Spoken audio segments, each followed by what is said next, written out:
What's going on, everybody? It is that time again. The Sooners Illustrated Podcast, episode 134. Josh Callaway, Collin Kennedy with you on a Thursday, fourth podcast in 4 days. It's been a hectic week. A lot of coffee. A lot going on at OCI. We've had portals. We've had signing day drama. There's been a ton happening this week. And we're going to try and recap as much of it as we can on the program today. Obviously, Wednesday, National Signing Day. They got their guy. Michael Fasusi signed. Collin was there. We're going to recap all of that, as well as a myriad of other storylines from what was a busy Wednesday, obviously across college football. With National Signing Day, Jackson Arnold is in the portal. What is that quarterback room going to look like next season? Got the right guy to ask in our guy CK here, so we'll get into that a little bit. And Brent Venables is making it sound like the offensive coaching staff is going to largely stay in place after Ben Arbuckle. Mm-hmm. What does that mean if that's the way it goes moving forward? We'll get into that a little bit as well on the program. So a loaded Thursday show for you. As always, James Jackson along at the back end as well. So without further ado, CK, let's get into National Signing Day. That was yesterday.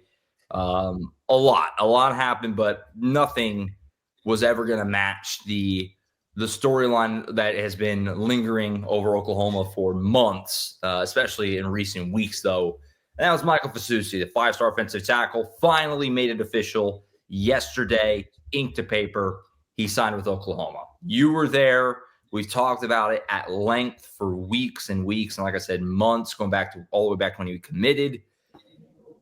It was a battle to keep him on board. He's the crown jewel of the class, all that stuff, and they got it done. Wrap it up for us as the saga is over. Michael Fasusi, at least in 2025, is going to be an Oklahoma Sooner, and obviously a massive win for Brent Venables and Bill Beambo and all of that as they got it done. They got their guy here with Michael Fasusi. You mentioned this is the fourth podcast this week. How many editions of a Michael Fasusi podcast do you think we've done in general? I mean, yeah, it's got to be the fourth week in a row that we've talked about him. So I joked with him after the announcement. I was like, "You damn near better be the president of the university at this point." I mean, like if you don't milk it for something, like what are we doing here? But yeah, it's over for now. Obviously, really happy for Mike. Really happy for Sean, his teammate and friend, who both signed to Oklahoma yesterday. I was there, and I've known both of them for a long time, and a lot of congratulations goes to them and their families, a moment that they've been looking forward to for a long time. And look, this is a storyline that everyone has been keeping track of for obvious reasons, but it's not like there wasn't any substance to this. I know there's a lot of talk out there about like how much of this was actually worth it, or was there actually any drama going on behind the scenes? And I would say on both accounts, yes, like there's stuff going on here that garnered the attention, but Oklahoma got arguably the most important recruit in this cycle that it had to sign, especially at a time where, and we'll talk about this more, but after going all in on the defensive line in 2024, 2025 was always going to be defined by your offensive line haul. And Michael Fasusi was someone that OU identified really early on in the process. I mean, we've been covering this guy since we started the site, which is about 2 years plus at this point. So, yeah, man, I think he takes those visits to Texas and A&M, and the debate between whether or not that was more so just a due diligence thing or if there was actually stuff going on and he was truly considering a flip, people can go back and forth. I do think it really helped that Oklahoma pulled off that win over Alabama whenever he went and visited Texas. I still think that that's a moment in this recruitment that gets talked about a lot. But leading up to signing day, Texas and A&M were fighting like hell. I mean, they were, I was told, into the morning and even a few hours before the announcement, there were phone calls and texts and whatever else, a lot of presentations. And I noted on our board, like, yeah, it's still probably going to go Oklahoma's direction, but there is smoke here as far as the Longhorns and the Aggies at least attempting to pull off something somewhat of a stunner in the final hours. Oklahoma gets it done. They get the paperwork in. I know a lot of people were confused why it was not as dramatic of an announcement in the moment, but Mike and I talked about it afterwards. Like, there was enough drama beforehand. Why make something out of nothing? And I think he was really relieved to have that over with. I know he's really excited to get to Oklahoma. I know he is very gracious of the fact that Bill Bedenbaugh is going to be in Norman next year. And I really do believe that was the determining factor. Whenever Oklahoma got on the phone with Mike and his family and basically shot down the rumors of Bill leaving, which obviously was being used against Oklahoma throughout this process. No one's naive to that fact. That really settled things down for Mike and his family. And the Fasusis want their son to be a part of a program like Oklahoma's, one that really values the off-the-field stuff as much as on the field. I listened to Brent Venables talk about Mike whenever he finally signed, and Brent really put it aptly. Like, Mike is a perfect fit for OU. He is everything that Oklahoma is looking for, from someone who is very spiritual, very hardworking, very dedicated to his craft, is passionate about the sport of football, because we talk about it on the show. There's surprisingly not a lot of recruits you would expect that are all in on this sport. Mike is. And then you talk about someone who is really bought into the idea of development. He understands that this is a year-over-year sport at the next level.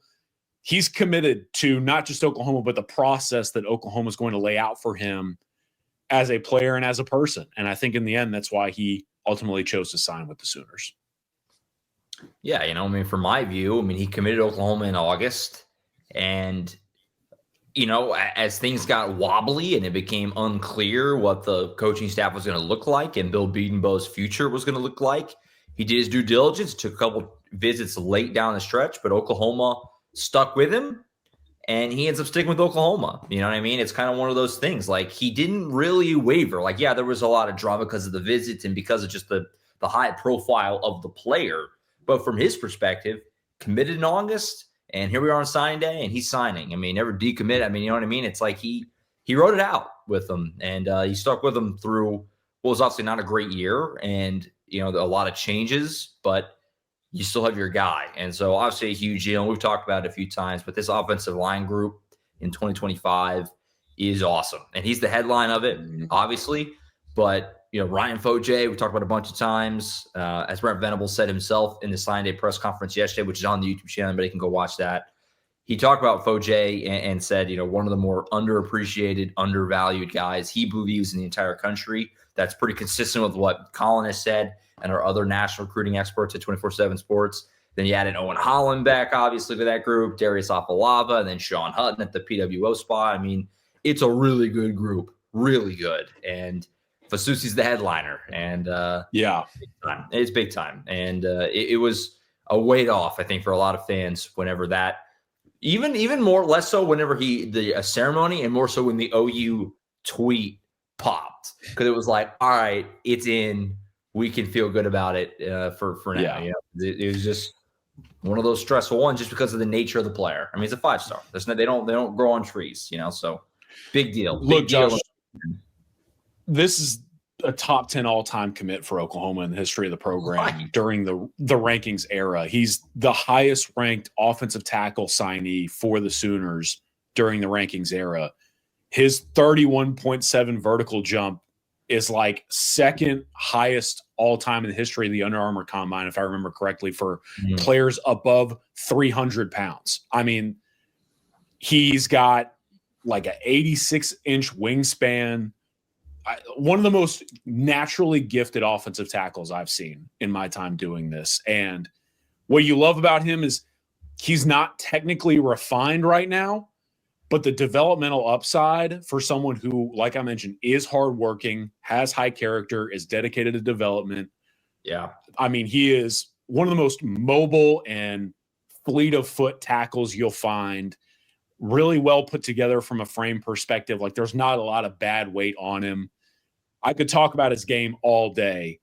And I continue to reiterate this, all these accolades, all these tools and traits, and he still has only been playing the game of football for a few years. He has no idea. Crazy. He has no idea how good he can be. And I think that's why, again, this whole sequence, everything that took place, it's a lot, but well worth it when you're talking about someone who means that much to the program and will go down as one of the biggest lands, not just in the Brent Venables era, but for OU football in general. Massive get, obviously, and it feels good just to have it in. The saga's over for now, at least, as Mark Fasusi signs with Oklahoma.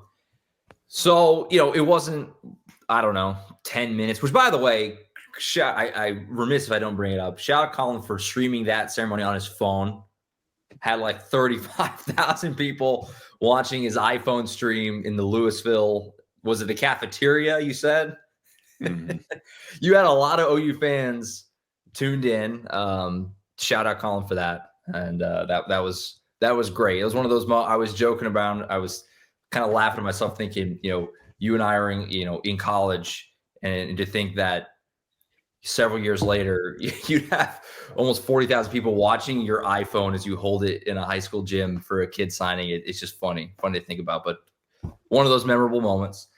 It wasn't 15 minutes after that moment, Collin didn't even really have reception to hear about it, that Jackson Arnold entered the transfer portal. That was broke by our own Matt Zenitz. We had a instant reaction show yesterday with Tom and James and myself.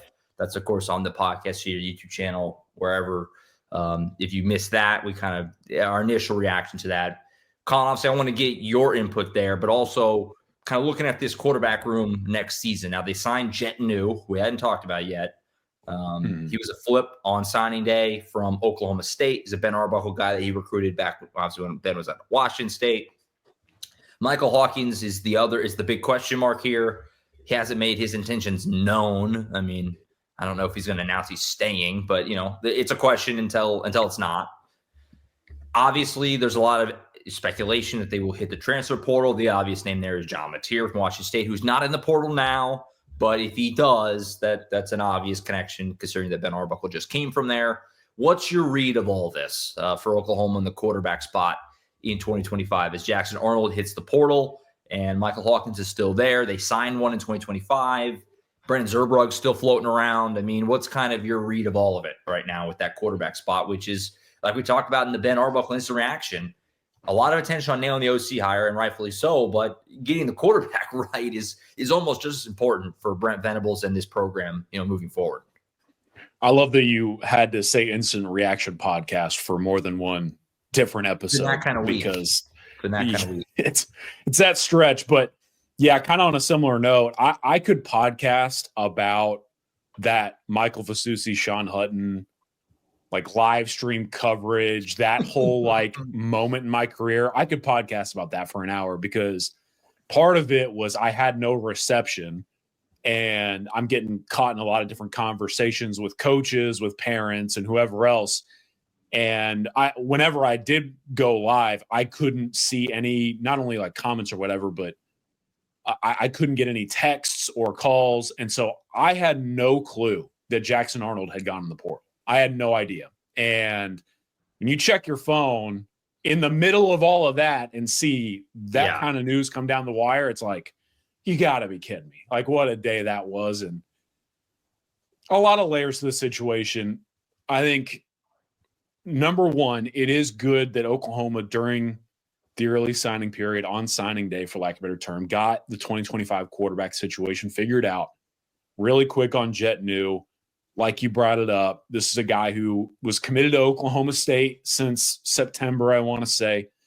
Really kind of just saw his recruitment die down a little bit, let it settle.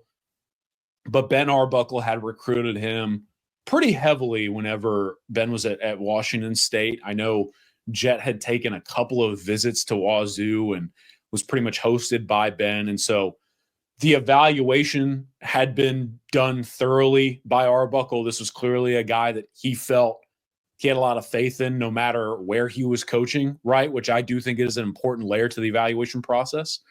And then the relationship build there, like there's a lot of trust. And so Oklahoma gets that figured out during National Signing Day. Jackson Arnold leaves. I wish him all the best. I mean, it's a tough situation. A couple of bounces of the ball different, and Jackson Arnold might be the quarterback of the future at Oklahoma.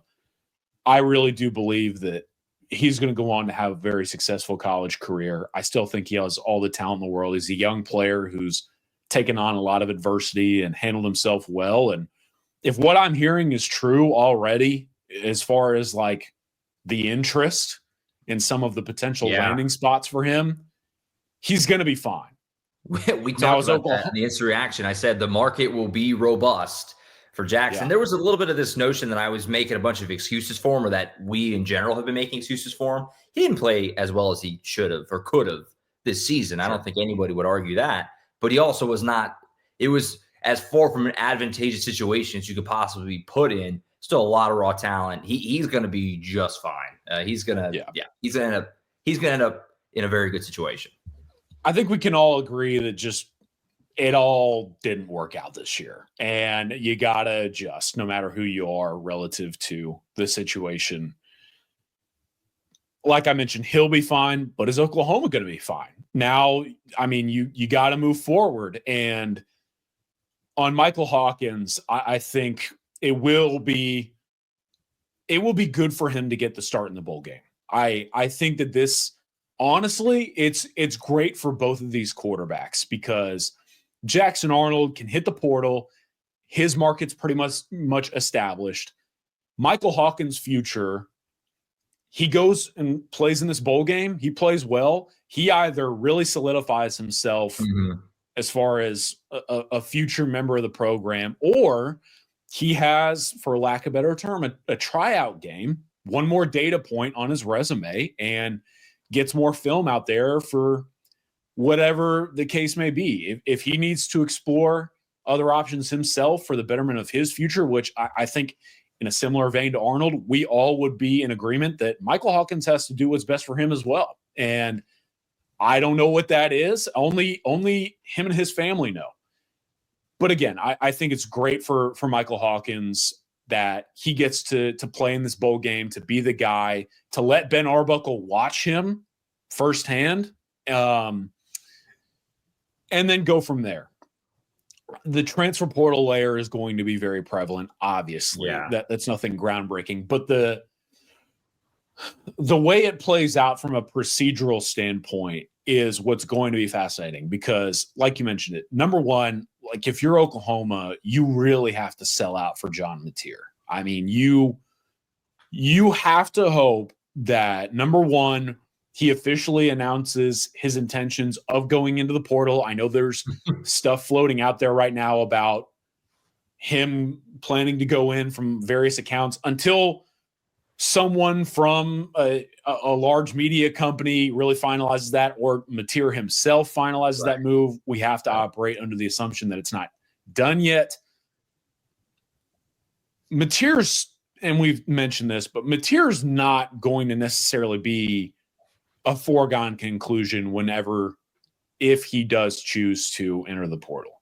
I mean, that guy's market, you want to talk about portal quarterback markets, like he'll be fielding calls from not just various programs, but some pretty hefty NIL collective offers and whatever else. And so I think if you're Oklahoma, you really have to start getting your basket of eggs together and prepare to put them all in on Mateers. But if it doesn't work out for whatever reason, I think there's two parts to this that I'm looking at. Number one, I do think this is a pretty fascinating quarterback market if you're OU going into this, because if John Mateer were to be taken off the table for, again, whatever reason, I'm not saying that that's going to happen.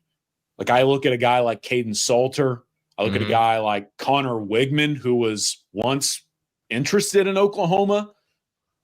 There are big names out there who make a lot of sense, in my opinion, for OU. And so you're going to be able to navigate the portal quarterback situation pretty effectively, considering the fact that even if Mateer is out there, but he's not your guy, there are other sensible candidates at the position to pursue.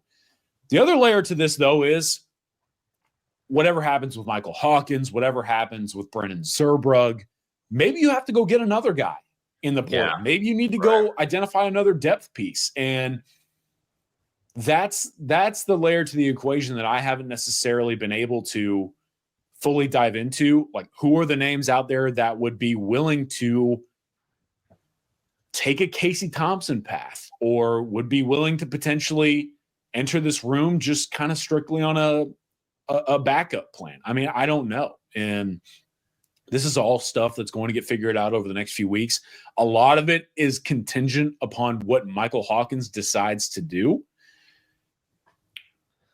I think it's one of the more intriguing storylines that we'll be able to track over the last few years, because I mentioned it during the instant reaction show after the Ben Arbuckle hire. Like, you want to talk about this being one of the more important offensive coordinator hires for the program, arguably the most important quarterback for the program coming up next season, and who that's going to be.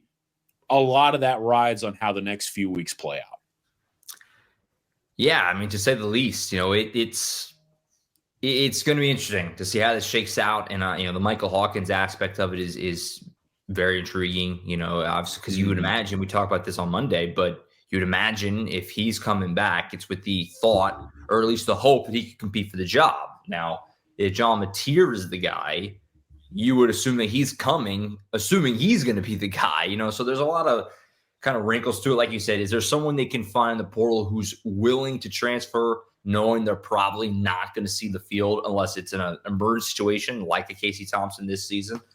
That remains to be seen, but it's going to be interesting, to say the least. And not the Arnold news came as some big shock, but Oklahoma's going to have to find a way to nail this. And like you said, there are other options outside of Mateer. He's the most obvious, especially with the Arbuckle connection and all that. But like you said, Connor Wegman. I mean, do other guys hop in that we've speculated on before, whether it's like a Darian Mintz at Tulane or, there's a bunch of names that could be in there. Mm-hmm. So it's going to be interesting, to say the least. And we'll monitor it, and I'm sure we'll have a lot to talk about at that spot in the coming weeks.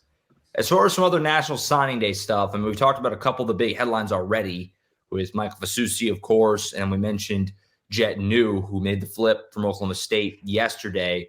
What are some other things offensively that stuck out to you that you wanted to make sure we hit on the program today? Obviously, there was a flip the other direction for Oklahoma, I'm sure you want to bring up, and then anything else as far as on the offensive side from signing day.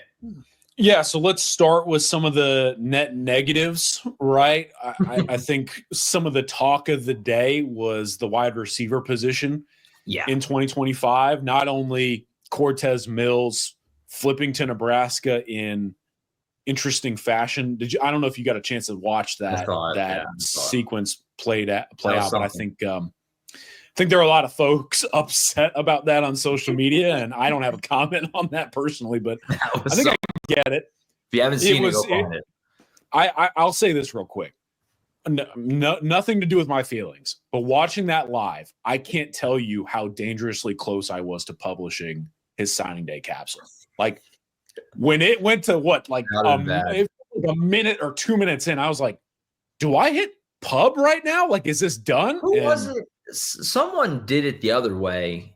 You would have a better chance of remembering, and I hate to put you on the spot. I probably shouldn't have done that. But there was someone in the last couple of cycles that did it the other way. They put on someone else's hat and flipped to OU. And I remember thinking, because we had it pretty solid that he was going to be an OU commit. It was on his commitment, and it was – I remember just staring at the screen like, no way. I want to say it was maybe Alabama. I can't remember. It was bad. I would have to go – There was one agreed, whoa, like 10 full seconds of me being like, they didn't get him, and then he flipped it on us. This was it Tory? Was it Tory Blaylock when he committed this? No, maybe. No, I don't know. Look, I would probably have a better chance of remembering if I wasn't fresh off of signing day, right? I'm cooked, so my memory escapes me. But I do kind of remember what you're talking about. I'll see if I can find but obviously, Cortez Mills' whole sequence wasn't the only receiver storyline out of the cycle. Marcus Harris, Grayson Harris, both out of the class for OU. Marcus Harris lands at Washington. I have to see where Grayson Harris, if he decided to announce anything, ended up. But so Oklahoma goes from about 5 receiver pledges to 2. I do think that you ended up getting the 2 most important of the class, in my opinion. Number 1 being Elijah Thomas. I think Elijah Thomas was the bona fide star of this class. I still think that Elijah Thomas residing anywhere besides Chakota, Oklahoma is probably one of the most pursued receivers in the country. Had to get him. And I really do think that you had to go and lock down Emmanuel Choice. I think both of those guys have a chance to be day one ready players if all things go well. And I know that those 2 guys were 2 of Emmett Jones' biggest lands. And especially, I mean, Emmanuel Choice, like that's a guy that Oklahoma chose to offer first, you know? So it's an unfortunate situation on Grayson and Marcus. I hate it for the guys. Obviously, Brent had to talk about it a little bit as far as making cuts in this class because of the scholarship limitations and some of the rumors about who's coming back. He didn't love talking about it. No, I'm sure he was not thrilled that was even being brought up, and I can't blame him either. I mean, it's a crappy situation, and he talked about it not a week or 2 before that. Like there was going to be carnage, and carnage had to come eventually. But I do think that you came out of this class with 2 really darn good receivers, and now Oklahoma will have to go portal heavy or try to lock down who's already in that room, and we'll see how that goes. I think the major headline, the defining storyline of this class is obviously the offensive line haul, because we talk about Michael Fasusi. He's the kingpin. I just want to talk about Ryan Foje. I mean, one of the most dramaless recruitments I've seen in a long time for a high-profile offensive tackle. I mean, the guy finishes right now as the number 87 overall recruit in the country for us, and who knows where he lands after a couple more updates to the cycle. Ryan Foje and Michael Fasusi, I mean, that's got to be one of the best offensive tackle duos in the country, and maybe in a really long time for Oklahoma. Foje is one of the most gifted pass protectors for his age and at his level that I've seen in a while. Like, fires out of his stance, maintains that half-man relationship, just smooth mover, always in excellent position. I love him as a pass protector. I think he can take the next step as a run blocker. I think if he increases his physicality level at the next level, he has a chance to be electric. And what I love about it, and this is big brain stuff, but when you have Michael Fasusi, who's a true dedicated left tackle, and then Ryan Foje, who's basically played right tackle all of his career, and they're both willing to play on opposite sides, I mean, you're set. There's no drama there either. So Ryan Foje and Michael Fasusi, I mean, what an incredible offensive tackle haul. Darius Afalava, a true interior guard, massive human being, 6'5", 320 plus. Owen Hollenbeck, another big body. I've told this story a couple times, but we're talking about Owen Hollenbeck as a center recruit coming in. The guy, as a junior, broke multiple defensive linemen's helmets on accident in a game. That just doesn't happen. Yeah. And so when you have a competitive power lifter who has that play strength translate, you've got awesome offensive linemen in this class. And to round it out, Sean Hutton, I was talking about it with Sean and his family at the Louisville signing day ceremony. Brent was talking about him as one of the more undervalued offensive linemen in the country, and I agree with him wholeheartedly. Sean's going to be able to contribute to this program. Really good offensive line haul. I like some of these receivers. Torrey Blaylock, you may not necessarily see him right away, but man, the speed, like we don't talk about it enough. That's one of the fastest running backs in this cycle. Trenae Washington is your tight end commit. Love an in-state guy who's a little bit versatile, really smooth mover, and in general, a really solid offensive line haul that headlines a offensive class. That's pretty promising. I think it's a good group. Yeah, I really like the offensive line group. That's obviously what stands out. And, you know, it goes with a 2024 group that has got some guys on it that we are all very excited about as well. Obviously with Eddie Pierre-Louis, Eugene Brooks, Daniel Akinkunmi. I mean, that's how you do it. We talked about it, stacking the defensive line classes the last couple. they've now done on the offensive side, that's how you do it. And you go, it feels like next year you go find maybe one or two portal guys to go with this class and the one you had before, plus the, Logan Howland, Hito Zaida, who came on late. You're going to presumably bring, Jacob Sexton back. Like you've got a group. Troy Everett is presumably going to be back on this team next year. Like you've got a group to have a far improved offensive line next year, it feels like. So we'll see. By the way, I looked it up, and I'm pretty sure it was Troy Blaylock. I found the video. He puts on a Texas hat. I said Alabama. He had Alabama, but he put on a Texas hat and kept it on for like 3 or 4 seconds, which is like an eternity when you're watching a commitment video. And then somebody in his family put up like a down arrow behind him, and then he flipped it for an OU hat. But I think that's what I was thinking about. So that makes me feel better. So, okay, I'm not a complete idiot. I'm just, Great pull, mate. We're still in phase. We're still in phase. As far as the other side of the football on signing day, defensively, Brent Venables talked a lot about the secondary. I know you're very high on the secondary group here. Yeah. 5 defensive backs committed. Brent Venables, yesterday in the signing day press conference said he foresees that group helping them immediately, were the words he used. Where your eyes go on the defensive side of the football here yesterday, no real drama, unless I'm forgetting something. A lot happened yesterday. It was pretty much, everyone signed. It was, kind of what we all thought it would be. You got your defensive tackle in Trent Wilson. Where are you at with this group on the defensive side of the football that they brought in here in 2025? Obviously, in general, this class is smaller than the last couple. Brent Venables talked about that yesterday, saying, look, we had a lot of freshmen and saw first and second year players on this year's team that played a ton of snaps. We don't envision losing a ton of them. So just common sense will tell you we're not going to sign quite as many. So they only signed 18 guys yesterday, scholarship guys, and a couple of preferred walk-ons. But defensively, where are you kind of at as far as some headlines for you yesterday? Look, the drama was on the offensive side of the ball because this defensive unit for Oklahoma was rock solid and pretty reflective in terms of the defensive class. I mean, I thought it was pretty fitting. Like, one guy I was at least keeping an eye on going into the day was Marion Robinson, and he was one of the first guys signed at like 7 a.m. And so the rest of the day on the defensive side of the ball, I'm like, all right, I think this thing is done. Let's do the net negatives, and then we'll get into the positives.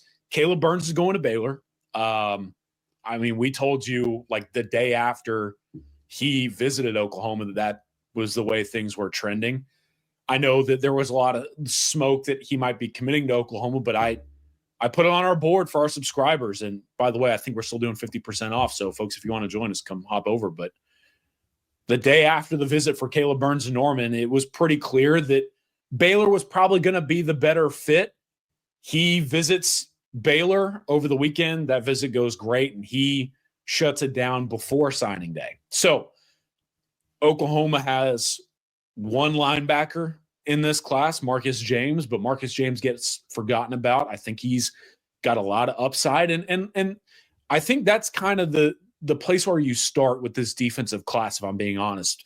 Like, if you want to get into some more beyond generic storylines, like this defensive class in general is good, considering the fact that Oklahoma still has a lot of young talent on that side of the ball. And that's something you have to combat when you're going through a recruiting cycle. These guys look at the depth charts and things of that nature, and that was something that OU had to fight through in 2025. A lot of these recruits were saying, how do I get on the field in that linebacker room? How do I get on the field with some of those defensive linemen? It speaks to the recruiting job that those defensive coaches have done. And I think it also speaks to the recruiting job that they were able to get a lot of these different talents. So there's a couple things there. You mentioned the defensive back class. I love some of these DBs, man. Yeah, me too. Tristan Haynes is atop the rankings. 24/7 Sports, we're partnered with the Navy All-American Bowl, and Tristan Haynes is going to be there. I believe he's one of the few representatives of the state of Oklahoma. I really am excited to see Tristan play in that type of competitive setting, like good on good. Yeah. You're talking about a 6'2", 180-pound corner who plays in all three phases of the game.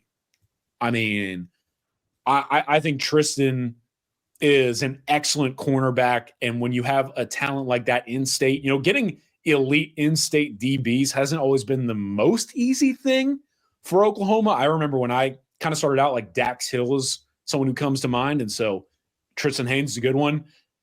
I think two really sneaky, arguably underrated players across the country that Oklahoma was able to land: Cortland Guillory and Amarian Robinson. I saw both of them this year in person. Cortland Guillory, like one of the most impressive in-person performances I have seen all year. And we're still going, like I still going all these playoff games. Cortland Guillory arguably had the best performance I've seen in person to date. I think Cortland Guillory has a chance to be one of the best players in this class. And Amarian Robinson, when I saw him very early on in the season, dominated Texas 6A competition.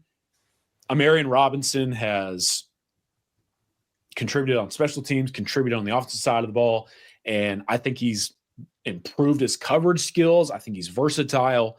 I really like those two defensive backs. Marcus Wimberly, the athletic testing numbers are ridiculous. Yeah. I don't think I'm allowed to put out what his 40 time was at one of the combines, but high school players aren't supposed to run that fast. He also is someone who can play a little safety. I think Marcus Wimberly could even be a little bit of a talented cheater or a linebacker. Yeah, I agree. Malik Hawkins, quick story on him. When he showed up to Oklahoma's camp, I had former NFL players coming up to me and asking me, who is that? And I had to say it's Malik Hawkins. So guys who have played the game at a high level love Malik Hawkins. And in general, I love the DB group. Defensive line haul. I know people are going to criticize the numbers, but again, Oklahoma had to fight against the numbers already in-house. CJ Nixon, I've called him enigmatic. Arguably the most enigmatic player across the country in this cycle for 2025.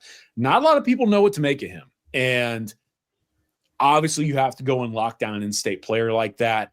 A former high-level basketball recruit trying to transition fully into gridiron play. I think CJ, the ceiling and the floor, there's such a level of variance there that fascinates me. And I think partnering with someone who is not only as good of a coach, but as passionate about the game as Miguel Chavis is, CJ Nixon is really intriguing to me. Shield Knight, I mean, that's a hard-nosed in-state Oklahoma player. Love that. And then you mentioned, I think, a really important get, Trent Wilson, the lone defensive tackle in the class.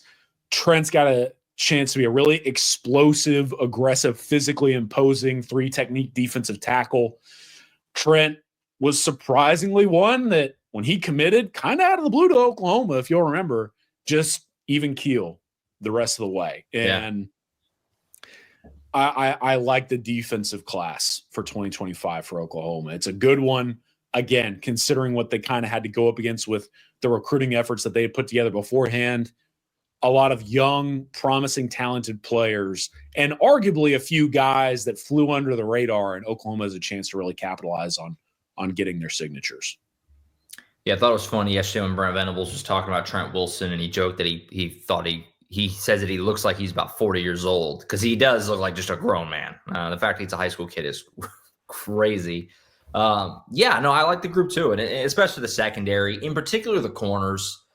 We saw Malik Hawkins at camps in the summer, and he was as good as anyone that we've seen out there. I mean, he was extremely impressive, and we didn't talk about it before, but that would seem to be somewhat of a good hint on Michael Hawkins' future. I mean, I don't know. I mean, who knows if they necessarily have to play together, but it doesn't hurt. His brother's coming to town. Talking about Michael with Malik coming in, and Cortland Guillory, Tristan Haynes.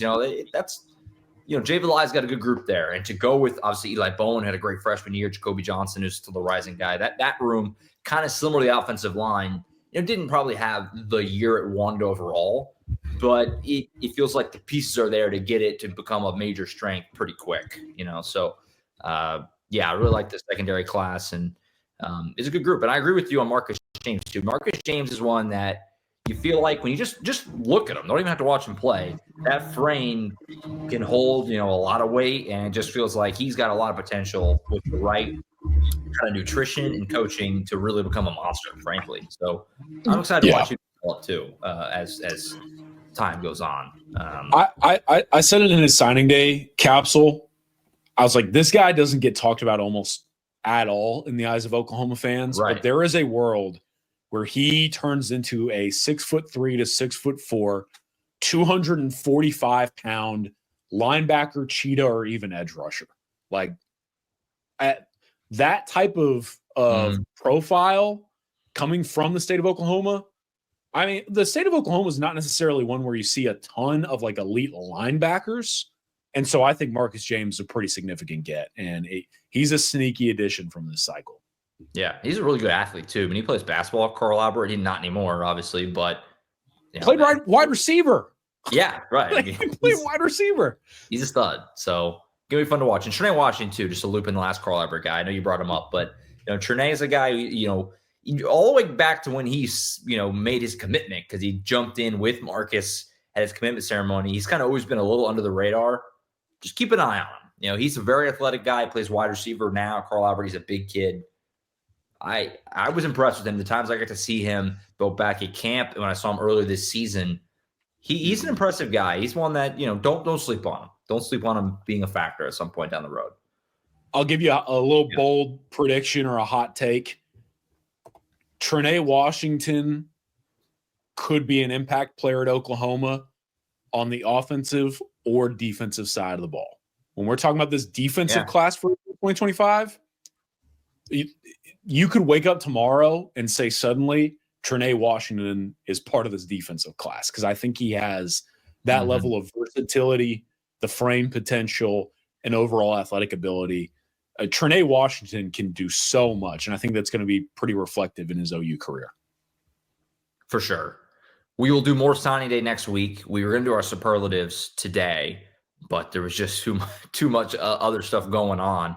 So we're planning that tentatively for next Thursday. Collin and I will kind of go through and talk about which guys we think could impact the team right away, other things like that. Guys intrigue us the most, kind of a chance to really put a final bow on this 2025 class. So look forward to that next week. But before we go today, I did want to get your thoughts.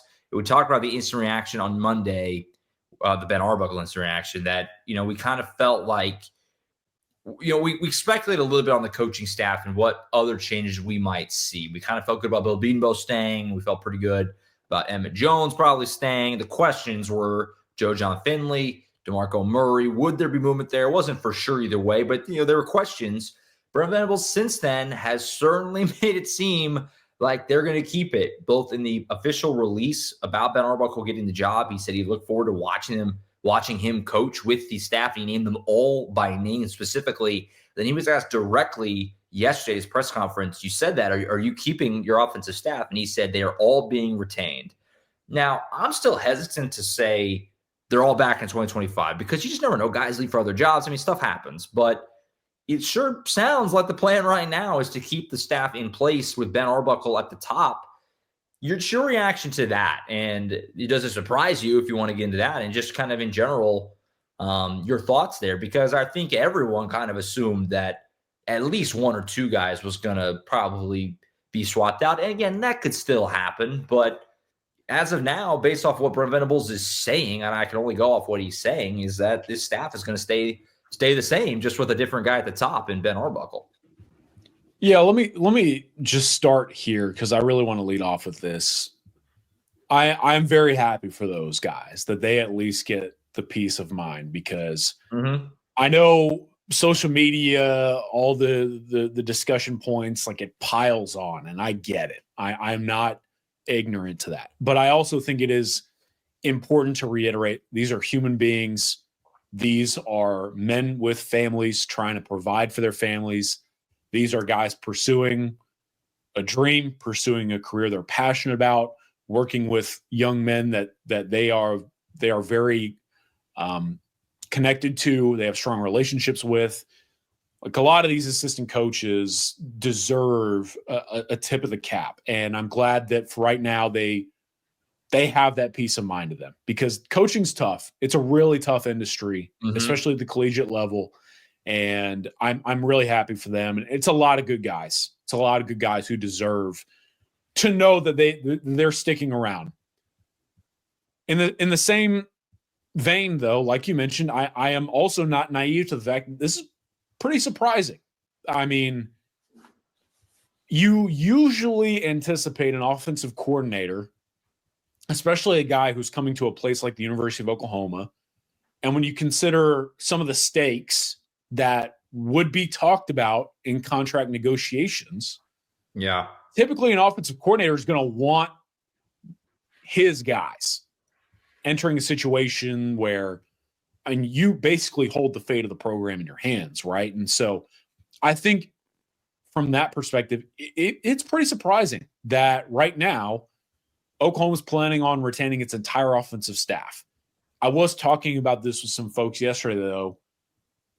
It's not overly surprising to me once you sift through it, because if you think about it, I saw a clip of Zach Kittley, who is Ben Arbuckle's mentor. Zach Kittley talked about how when he took the offensive coordinator job at Western Kentucky, that Western Kentucky told him, hey, you're not allowed to hire anyone. You can only bring one off-field analyst. And that one off-field analyst was Ben Arbuckle. I have to assume that Ben maybe called Zach and was like, when you were put in a similar situation, how much did that deter you from taking the job? And I'm sure that was an experience that probably weighed on taking this gig and entering a situation like this where you're seemingly holding on to a lot of other offensive coaches already in place. But then there's the other part of this. Just because the current narrative is that they're all being retained doesn't mean that turnover is not coming, right? We're still waiting on a lot of potential turnover in the industry to take place. Usually that's after the conference championship games. So over the next few days, you just never know who's going to get calls, what jobs are going to become available, who might be able to work their way into better openings. I mean, especially someone like Joe John Finley, who got to call plays. I mean, now that's an added resume bullet point, and he might be interested in continuing on that opportunity elsewhere. You just don't know. So it is a little bit surprising, obviously. I'm not ignorant of that. I'm glad that they at least are letting these guys know, hey, until further notice, you've got a job here. We're not going to leave you hanging. I think that depending on how the next few weeks go, obviously there could easily be new faces in currently occupied positions. But I think there's an advantage. I think that because of some of these announcements that came out, you were able to hold on to a lot of these class members. Moving forward, if a lot of this staff is retained, you're probably able to remain in firm contention for a lot of guys who you've always had on your board, right? Like take Jonathan Hatton, for example. We hadn't even talked about a guy who's like top 3 running back in the country in the composite decommitting from Oklahoma because he didn't know what was going to happen to DeMarco Murray. And so there's positives, negatives. You can make arguments either way. These guys deserve to at least know that they can be settled in for now, and whatever they choose to do, just like what Oklahoma had chosen to do, it'll impact the program. And it's surprising, but let's just see how the next few weeks play out. Yeah, I agree. It's going to be interesting, say the least. And, you know, our own Tom Green asked Brent yesterday about what Ben's role will be immediately, basically. And he kind of said that he's going to be sitting back and assessing things over the next few weeks, won't be involved in any sort of bowl preparations or anything. So you can imagine I'm assuming Joe John Finley will be your play caller again in the bowl game, unless, you know, and something else changes between now and whenever that game may be. It's going to be interesting, though, to see if this is really the way it goes in the next year with the same staff, just with a different OC, and how that looks. And that's another thing that if you're Brent Venables, and, you know, at the end of the day, he's got to go with what he believes is truly going to give them the best chance to win. But it's another thing, kind of like taking the chance on Arbuckle, who's a 29-year-old, and all that stuff we talked about on Monday. If it doesn't work, it looks bad. It's one of those. It's another spot where if the offense stinks next year, for lack of a better word, a lot of fans are going to say, well, no surprise, it stunk. You kept the same staff. You know what I mean? So whereas if it works, it looks genius. It's one of those. And that's kind of the nature, I guess, of being a coach at this level. And we'll see. We'll see how it goes. A little surprising, though. Like you said, a little surprising. But we'll see. I think that's it for now. We have James coming on. He was at the Carl Albert signing ceremony yesterday, so I'd imagine he'll have some input there as well as anything else from signing day yesterday. Collin, appreciate you as always. It's been a hectic week. I know you've been swamped. We've been swamped. Hopefully we can catch our breath a little bit over the next few days, but doubt it. It's just a time of year. There will be more stuff. But I appreciate you as always, sir, and thanks for taking the time, as always. Yes, sir. Let me fire off one more quick take here before we get out of here. Yes, please do. Oklahoma finds out its bowl game when exactly? Sunday afternoon. Sunday afternoon. Could be before. It could get leaked before. Some bowls get announced early, like the Frisco Bowl already announced. We know OU's not going to that one. But by Sunday afternoon, we'll know. All right. I would be curious to know what Oklahoma fans want or are hoping for. I don't know where. I don't know when. I don't know who.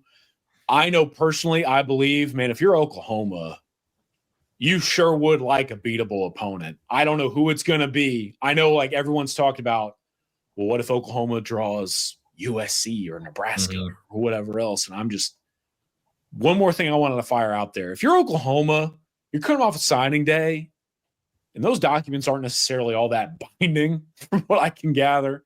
You know, you've got the portal looming, like whatever's about to hit. Like let's not skip over the fact the portal is going to hit just as hard as it might be able to add. I think it's very important what that bowl announcement is, because if you get another win to end this year, the narrative surrounding the program could be far more advantageous than drawing a difficult opponent and losing to conclude the 24 season. So that's what I'm thinking about going to the weekend.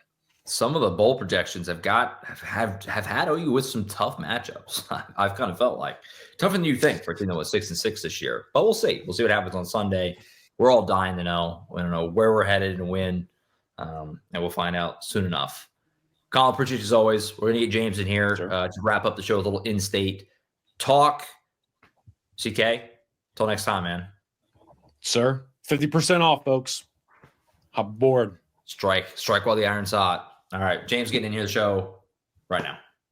All right, we now welcome James E. Jackson onto the program. In-state recruiting roundup on Thursday shows. James was at Carl Albert yesterday for the Titans signing ceremony. A lot of guys, as always, as Carl Albert produces. 3 of them are coming to OU. We mentioned them, kind of briefly there with Collin, with Trinae Washington, Marcus James, and Tristan Haynes. James, obviously, you've seen these guys play in person a bunch of times. You've talked to them a bunch of times. You're at the sign day ceremony yesterday. Mm-hmm. What was the takeaway for you being there? Is these guys finally put ink to paper and they're going to join Xavier Robinson on the team, this coming presumably in the spring if they enroll early, but certainly by next season? Mm-hmm. It was they called it surreal. They called it, very exciting for it to finally be, stamped. It's finally here. These guys were a trio of guys that never wavered on their commitment. I know there was a couple down the stretch for OU. These guys committed last year and have been fully on board no matter what since then. Trinae Washington, who's of the guys on the offensive side of the ball, has seen all of the different moving parts that Oklahoma's going to have. And he says, I still have all the faith in the world in this coaching staff to get the job done. Trinae is a guy that can play pretty much anywhere. He could go on the defensive side if he wanted to, but he's going to play tight end and slot receiver for OU when he gets there. And even with Arbuckle coming in, even not necessarily meeting him in person just yet, he's excited about them, excited about the coaching staff. He knows what they can bring, and he knows what he can bring to them. So it was a very exciting deal for them. I got to talk to Tristan Haynes once again for the first time since he was announced as a All-American. So it was a shout out to him and what he had done, and he's going to bring it out there to Norman. I mean, he talked about it. His goal is to get to 187 in terms of weight. He's at 175 right now. That's one of the things Jay Valai really wanted him to get to, and so he expects by the end of his freshman year that's where he'll be. And he wants to get on the field pretty quickly. Now he's seen what Eli Bowen did last year, playing as a true freshman. He's seen what Jacoby Johnson did playing as, kind of a redshirt freshman there, another Oklahoma guy. He's seen those guys, and he wants to get on the field early, and he expects that once he gets to that weight and improves himself on the field, he can do that. He can accomplish that. And so that's going to be really fun for him. I think that's kind of the takeaways I got from it. And Marcus James, he had no. There's no doubt. I mean, he's a linebacker, and you're on the Venables. There's no reason to ever go away from that. He spoke about it. Venables is known for getting guys in the Butkus Award nominations and recognition and things like that. And he said there's no reason to doubt him, especially his position group. So he's really excited as well. So it was just all around a really, really good deal for them. Just a really good deal for the Carl Albert guys. And I know we're going to talk about the others. There was 6 Oklahoma signees. It was 7 total because Seth Freeman, who was the number 1 long snapper in the nation. It's you kind of forget about it, but he's the number 1 long snapper in the nation. He also pretty much signed as a walk-on the special teams for OU. So, it was an all-around good day. All the Oklahoma guys checked off. No, there was no issues whatsoever. Yeah, like you said it with the 3 Carl Albert trio. As far as they committed a while ago, and they've all just been no drama, no concern. You kind of could just count on those 3 as the in-state guys, and that program is obviously one that Brent Venables has got a lot of respect for. He talked about that at his press conference yesterday. One of the best in the state, certainly, if not the best in the state, from a consistency perspective and producing next level talents. And you get 3 of them here, and I'm sure it probably sweetened the pot a little bit for the 3 of them to all see their guy, Xavier Robinson, putting together the year that he had down the stretch. I'm sure that was really cool for them and made it even more exciting to think, look, he was on our team last year and look what he's doing. Like that could be me, right? I would think so. I asked him just that. So I'm glad you brought that up. And they were talking about it. Marcus James was one of like the smartest people that you're ever going to talk to. His dad's a doctor and a surgeon, things like that. So he comes from a very good, he's like, I'm not going to have any trouble learning Brent Venables' playbook. I'm really, that's never been an issue for me. And just seeing the, Xavier talking with him, he knows what to expect coming down there, and Tristan Haynes talked about it as you talked about the performance on the field. They were all there for that Alabama game. They all saw that and saw the breakout performance that X had. And so it was like, that's their guy. And you saw Xavier Robinson kind of tweet out the 3 emojis last night of a man. It was like 3 emojis of a man. And people thought that meant he was thinking about, maybe transferring things like that. That was just him saying, those are my 3 guys are coming with me, basically, from Carl Albert. And so that was like a support tweet for them. So it was one of those deals. Like, they saw that, and they really, really have been in his ear and learning things from him because he's been down there a couple of times, is what they've been saying. That's cool. It's really cool. So excited to get those 3 guys in, and hopefully we'll see them obviously in OU uniform soon. We'll see if they're able to enroll early, things like that. As far as the other in-state guys, 3 other ones, like you said, on scholarship.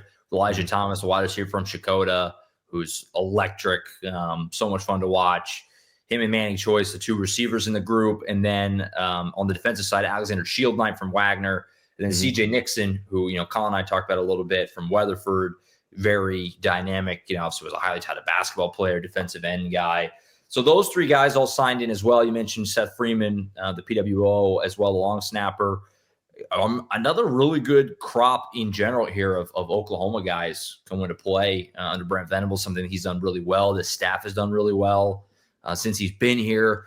Kind of wrap it up for the other 3 guys. And as they all put into paper, obviously Alexander Shieldknight, the unfortunate injury early in the year, so I'm not sure what the timeline for him on getting actually back out there and able to play. But, for Elijah Thomas, you got to feel like there's opportunity there for him with the wide receiver room being a little in flux right now. And then CJ Nixon is going to a position that's proving to be one of Oklahoma's best right now on the edges, and an exciting group at that. So a lot to be excited about with the other in-state guys as well.